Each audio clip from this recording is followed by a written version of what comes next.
అమ్మఒడి అందుకున్న 53 లక్షల మంది తల్లులకు మంచి చేసినాం, పిల్లలు బాగుండాలి, వాళ్ళ చదువులు బాగుండాలని తాపత్రయపడుతూ అడుగులు వేశాం. మరి అక్క చెల్లెమ్మల ఓట్లు ఏమయ్యాయో తెలియదు. 66 లక్షల మంది అవ్వాతాతలకు, వితంతులకు, వికలాంగులకు గతంలో ఎప్పుడు జరగని విధంగా మంచి చేశాం. వారి కష్టాల్లో తోడుగా ఉంటూ, వారి కష్టాన్ని అర్థం చేసుకుంటూ, వారి ఇంటికే పంపించే వ్యవస్థను సైతం తీసుకొస్తూ, గతంలో మా ప్రభుత్వం అధికారంలోకి రాకమునుపు ఇస్తా ఉన్న చాలని పెన్షన్ నుంచి ఎంతో మంచి చేస్తూ అడుగులు వేసినా కూడా ఆ అవ్వాతాతలు చూపిన ఆప్యాయత ఏమైందో కూడా తెలియడం లేదు. దాదాపుగా 1,05,00,000 మందికి పొదుపు సంఘాల అక్క చెల్లెమ్మలకు మంచి జరిగిస్తూ, వారి కష్టాలనే మా కష్టాలుగా భావిస్తూ, ఇచ్చిన ఏ మాట తప్పకుండా అన్ని రకాలుగా వాళ్ళకు అండగా ఉంటూ, ఆసరాతో తోడుగా ఉన్నాం, 0 వడ్డీతో సైతం అండగా ఉన్నాం, చేయూత సైతం తోడుగా ఉంటూ నిలిచాం. మరి ఆ 1,05,00,000 మంది అక్క చెల్లెమ్మల ప్రేమాభిమానాలు ఏమయ్యాయో తెలియవు. 26 లక్షల మంది చేయూతను అందుకుంటున్న అక్క చెల్లెమ్మలు, వారి ఆప్యాయత ఏమైందో తెలియదు. పిల్లల చదువుల కోసం ఏ తల్లి ఏ తండ్రి ఇబ్బంది పడకూడదు అని మొట్టమొదటిసారిగా పూర్తి ఫీజులు ఇస్తూ తీసుకొచ్చి అందగా నిలిచాం. చదువుల్లో ఎప్పుడూ చూడని మార్పులు తీసుకొచ్చాం. దాదాపుగా 12 లక్షలు మందికి సంవత్సరానికి మంచి జరిగిస్తూ, ఆ పిల్లలు ఆ తల్లుల అభిమానం ఏమైందో కూడా తెలియదు. దాదాపుగా 54 లక్షల మంది రైతన్నలకు గతంలో ఎప్పుడూ చూడని విధంగా, జరగని విధంగా పెట్టుబడికి సహాయంగా అందించే కార్యక్రమం మొట్టమొదటిగా జరిగింది మన ప్రభుత్వం వచ్చాకే.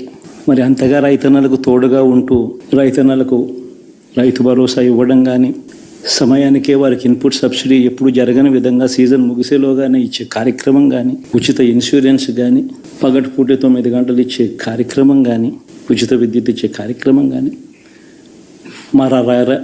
మరి 1/2 కోటి మంది రైతన్నల ప్రేమ ఏమైందో తెలియదు. మరి ఇన్ని కోట్ల మందికి పేదవాడికి తోడుగా ఉంటూ, ఆటో డ్రైవర్లు నడుపుకుంటా ఉన్నవాళ్ళు ఆటోలు దోలుకుంటూ, టాక్సీలు దోలుకుంటూ ఇబ్బంది పడకూడదని వారికి అండగా ఉంటూ వాహన మిత్ర, నేతన్నలకు అండగా ఉంటూ నేతన్న నేస్తం, మత్స్యకారులకు తోడుగా ఉంటూ మత్స్యకార భరోసా, ఫుట్పాత్ మీద చిన్న ఇడ్లీ షాపులు పెట్టుకొని నడుపుకుంటూ, చిన్న బంకులు పెట్టుకొని నడుపుకుంటూ, చిన్న వ్యాపారాలు చేసుకుంటా ఉన్న వీళ్లకు, నా అక్క చెల్లెమ్మలకు, నా అన్నదమ్మలకు మంచి జరగాలని ఆరాటపడుతూ వాళ్ళకు ఒక తోడు, నా రజకులకు, నా నాయి బ్రాహ్మణులకు, నా టైలర్లకు అని అండగా ఉంటూ వారికి ఒక చేదోడు. మరి ఇన్ని లక్షల మందికి ఇంత మంచి చేసి, ఇన్ని కోట్ల మందికి, లక్షలు కూడా కాదు, కోట్ల మందికి మంచి జరిగించి, ఎప్పుడు జరగని విధంగా మేనిఫెస్టో అంటే ఒక చెత్తబుట్టలో పడేసే డాక్యుమెంట్ కాదు. ఒక మేనిఫెస్టో అంటే ఒక బైబిల్ అని, ఒక ఖురాన్ అని, ఒక భగవద్గీత అని మొట్టమొదటి రోజు నుంచి కూడా భావిస్తూ ఏకంగా 99% వాగ్దానాలు అమలు చేసి, అంతే చిత్తశుద్ధితో ఆ మేనిఫెస్టోను కూడా అక్క చెల్లెమ్మల ఇంట్లోకి తీసుకొని వెళ్ళి చూపించి మీరే టిక్కు పెట్టండి అనే నిబద్ధత గల ప్రభుత్వంగా పనిచేసాం. ఇప్పుడు జరగని విధంగా పిల్లల చదువులు, పేదరికం పోవాలి అని అంటే పిల్లల చదువులకు క్వాలిటీ ఎడ్యుకేషన్ అవసరం అని మొట్టమొదటిసారిగా ఇంగ్లీష్ మీడియంను వ్యతిరేకిస్తున్న వాళ్ళందరూ పెత్తందారులతో యుద్ధం చేసి సైతం పిల్లలకి ఇంగ్లీష్ మీడియం తీసుకొని రావడమే కాకుండా టోఫుల్, ఐబీ లాంటి కళలు కూడా కళ్ళం. ఆ పేద పిల్లలకు అండగా నిలబడాలని, తోడుగా ఉండాలని, వారి చరిత్రలు మార్చాలని, ఎప్పుడు చూడని విధంగా గ్రామ స్థాయిలోనే సచివాలయ వ్యవస్థ, వాలంటీర్ల వ్యవస్థ తీసుకొచ్చి ప్రతి ఇంటికి సేవను అందించే కార్యక్రమం చేశాం. వివక్ష లేకుండా, కరప్షన్ లేకుండా దాదాపుగా 2,70,000 కోట్ల రూపాయల పైచిలకు ఇంటి వద్దకి అందించగలిగాం. ఇప్పుడు చూడని మార్పులు తీసుకురావడమే కాకుండా ఒక చదువుల రంగం అయితేనేమి, ఒక విద్యారంగం, ఒక వ్యవసాయ రంగం అయితేనేమి, ఒక వైద్య రంగం అయితేనేమి,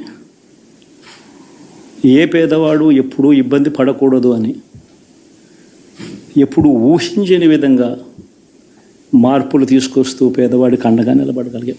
విమెన్ ఎంపవర్మెంట్ అంటే ఇది, మహిళా సాధికారత ఇది అంటే ఇది అని ప్రపంచానికి చాటి చెప్పగలిగాం. సోషల్ జస్టిస్ అంటే, సామాజిక న్యాయం అంటే ఇది అని ప్రపంచానికి చూపించగలిగాం.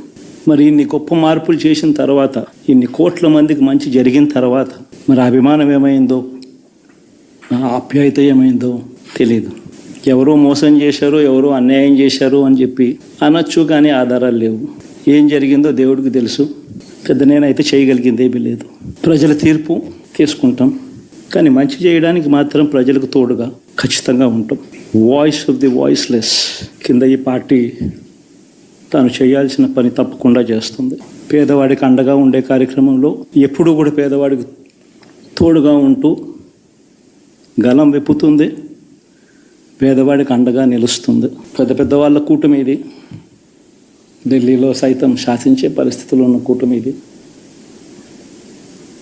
ఆ కూటమిలో ఉన్న బీజేపీకి, ఆ కూటమిలో ఉన్న చంద్రబాబు గారికి, ఆ కూటమిలో ఉన్న పవన్ కళ్యాణ్ గారికి, అందరికీ కూడా వాళ్ళ గొప్ప విజయానికి అభినందనలు. ఓడిపోయినా కూడా నా ప్రతి కష్టంలో కూడా తోడుగా అండగా నిలబడిన నా ప్రతి నాయకుడికి, ప్రతి కార్యకర్తకు, ప్రతి వాలంటీర్కు, ప్రతి ఇంట్లో నుంచి వచ్చిన ప్రతి స్టార్ క్యాంపెయినర్గా నాకు తోడుగా నిలబడిన నా అక్క చెల్లెమ్మలకు, అన్నదమ్ములకు, మీ అందరికీ మనస్ఫూర్తిగా మీ అందరికీ కూడా కృతజ్ఞతలు తెలియజేస్తా ఉన్నాను. ఏం జరిగిందో తెలియదు, కానీ ఏమి చేసినా, ఎంత చేసినా ఇంకా 40% ఓటు బ్యాంకు మాత్రం తగ్గించలేకపోయారు. ఖచ్చితంగా మళ్ళీ ఇక్కడి నుంచి లేస్తాం. మళ్ళీ ఇక్కడి నుంచి గుండె ధైర్యంతో నిలబడి మళ్ళీ లేస్తాం.